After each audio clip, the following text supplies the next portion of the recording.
Welcome to Celeb Explore Hub. Today, we're diving into the world of reality TV with a groundbreaking twist. But here's the kicker. What happens when you mix tears, laughter, and love in a luxurious Italian villa?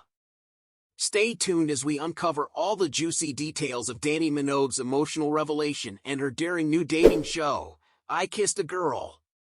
In a heartfelt moment, Dannii Minogue unveiled her latest venture, I Kissed a Girl, a women-only dating show set to hit screens this May.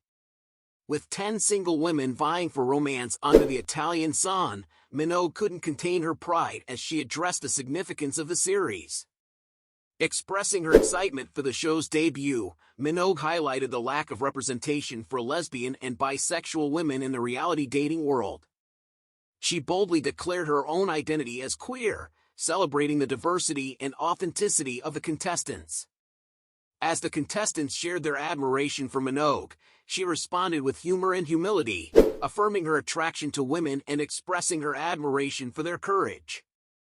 Through tears, Minogue praised the contestants for their bravery and the trailblazing role they play in the show's narrative. And there you have it, folks! Dannii Minogue's heartfelt declaration and the exciting debut of I Kissed a Girl. Are you ready for the drama, romance, and unexpected twists this series promises? Let us know your thoughts in the comments below. Don't forget to like, share, and subscribe for more updates from Celeb Explore Hub. Until next time, keep spreading love.